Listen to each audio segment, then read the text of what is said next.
2024 October 2ನೇ ತಾರೀಕಿನಿಂದ ಪ್ರಾರಂಭ ಆಗಿರುವಂಥ ಈ ಹೋರಾಟ ಇವತ್ತಿಗೆ 32 ದಿನಗಳಾಗಿದ್ದಾವೆ. ಈ 32 ದಿನ ಹೋರಾಟಗಳಲ್ಲಿ ಇದುವರೆಗೆ ಯಾವುದೇ ಒಂದು ಅಧಿಕಾರಿಗಳು ಈ ಸ್ಥಳ ಒಂದು ಪರಿಶೀಲನೆ ಮಾಡಿ ಈ ಬಡವರ ಹೋರಾಟದ ಉದ್ದೇಶಗಳನ್ನ ತಿಳ್ಕೊಳ್ಳಲಿಕ್ಕೆ ಬರಲಿಲ್ಲ. ಮತ್ತು ಇವತ್ತು ಇಲ್ಲಿ ದೊಡ್ಡ ದೊಡ್ಡ ಮರ ಕಾಡುಗಳೆಲ್ಲ ಬೆಳೆದು ನಿಂತಿದ್ದಾವೆ. ಈ ಮರ ಕಾಡು ಬೆಳೆದು ನಿಂತಿದ್ರು ಈ ತೋಟದ ಮಧ್ಯದಲ್ಲಿ ಇವತ್ತು ಬಡವರು ನಿವಾಸನ ಕೇಳಿ ಹೋರಾಟ ಮಾಡ್ತಿದ್ದಾರೆ. ಇಲ್ಲಿ ಮಕ್ಕಳು ಮರಿಗಳು ವಯಸ್ಸಾದಂಥವರು ಪ್ರತಿಯೊಬ್ಬರು ಕೂಡ ಇಲ್ಲಿ ಬಂದು ಕೂತ್ಕೊಂಡಿದ್ದಾರೆ. ಆದರೂ ಸರ್ಕಾರ ಇದರ ಬಗ್ಗೆ ಬಡವರನ್ನ ಬಹಳ ಒಂದು ರೀತಿಯಲ್ಲಿ ಅಂದರೆ ಒಂದು ತುಚ್ಛ ರೀತಿಯಲ್ಲಿ ಕಾಣ್ತಿರುವಂಥ ಪರಿಸ್ಥಿತಿ ಇವತ್ತು ನಮಗೆ ಅಲ್ಲಿ ಕೊಡಗು ಜಿಲ್ಲೆಯಲ್ಲಿ ಕಾಣ್ತಿದೆ.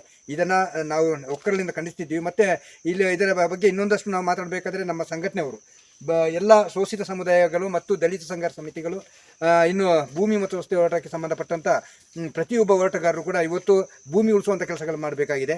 ಇವತ್ತು ಎಲ್ಲ ಸರ್ಕಾರಿ ಜಾಗಗಳನ್ನ ಶ್ರೀಮಂತರ ಸುಪ್ಪತ್ತಿಗೆ ಕೊಡುವಂಥ ಒಂದು ಕಾಯ್ದೆಗಳನ್ನ ತಂದು ಎಲ್ಲ ಭೋಗಿಗೆ ಕೊಡುವಂಥ ಒಂದು ತೀರ್ಮಾನಗಳನ್ನ ಸರ್ಕಾರ ಕೈಗೊಂಡಿರೋದನ್ನು ತೀವ್ರವಾಗಿ ನಾವು ಖಂಡಿಸಬೇಕಾಗಿದೆ.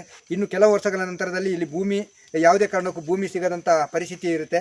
ಅಂದರೆ ಏನು ನಾವು ಸ್ವತಂತ್ರ ಪೂರ್ವದಲ್ಲಿ ಏನು ನಮ್ಮ ಬಡವರು ಬದುಕ್ತಿದ್ರು ಆ ರೀತಿಗೆ ಮತ್ತೆ ನಮ್ಮ ಸರ್ಕಾರ ನಮ್ಮನ್ನು ಹಿಂದೆ ತಳ್ಳುವಂಥ ಅದೇ ವ್ಯವಸ್ಥೆಗಳನ್ನ ತರುತ್ತಿರುವಂಥದ್ದು ಭಾಳ ಇದು ವಿಷಾದನೀಯ.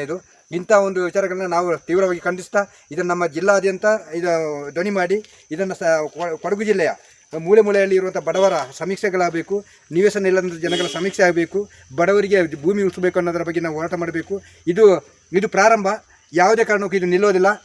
ಇದು ಮುಂದಿನ ದಿನಗಳಲ್ಲಿ ಅತಿ ದೊಡ್ಡ ಕ್ರಾಂತಿಯಾಗಿ ಪರಿವರ್ತನೆ ಆಗಲಿಕ್ಕೆ ಸಾಧ್ಯತೆ ಇದೆ. ಅದರಿಂದಾಗಿ ಸರ್ಕಾರ ಎಚ್ಚೆತ್ತುಕೊಂಡು ಬಡವರಿಗೆ ಮೊದಲನೇದಾಗಿ ನಿವೇಶನಕ್ಕೆ ಜಾಗ ಉಳಿಸ್ಕೊಳ್ಳುವಂಥ ಕೆಲಸಗಳನ್ನ ಮಾಡಬೇಕು. ಸರ್ಕಾರಿ ಭೂಮಿಗಳನ್ನ ಪ್ರತಿಯೊಂದು ಪಂಚಾಯಿತಿಯಲ್ಲೂ ಒಂದು 50 ಎಕರೆ ಜಾಗಗಳನ್ನ ಮೀಸಲಿಟ್ಟು ಮುಂದಿನ ಭವಿಷ್ಯದಲ್ಲೂ ಕೂಡ ನಿವೇಶನಕ್ಕೆ ಕಾಯ್ದಿರಿಸುವಂಥ ಕೆಲಸಗಳು ಮಾಡಲಿಕ್ಕೆ ಸರ್ಕಾರ ಕ್ರಮ ತಗೊಳ್ಬೇಕು ಅನ್ನೋದನ್ನು ಎಲ್ಲ ನಮ್ಮ ಇಲ್ಲಿ ಏನು ಸಂಘಟನೆಗಳಿದ್ದಾವೆ, ಜನಪರ ಸಂಘಟನೆಗಳು, ಬಡವರ ಪರ ಸಂಘಟನೆಗಳಿದ್ದಾವೆ, ಇವರು ಪ್ರತಿಯೊಬ್ಬರು ಕೂಡ ಧ್ವನಿ ಮಾಡಬೇಕು. ಈ ಒಂದು ವಿಚಾರಗಳನ್ನ ಸರ್ಕಾರದ ಮನದಟ್ಟುವ ರೀತಿಯಲ್ಲಿ ನಾವು ಒಂದು ಕ್ರಾಂತಿಕಾರಿಯಾಗಿರುವಂಥ ಹೋರಾಟಗಳನ್ನ ಮಾಡಲಿಲ್ಲ ಅಂತಾದರೆ ನಮ್ಮ ಬಡವರ ಭವಿಷ್ಯ ಇಲ್ಲ ಅನ್ನೋದನ್ನು ಎಲ್ಲರೂ ಮನಗಾಣಬೇಕು ಅಂತ ನನ್ನ ಅಭಿಪ್ರಾಯ.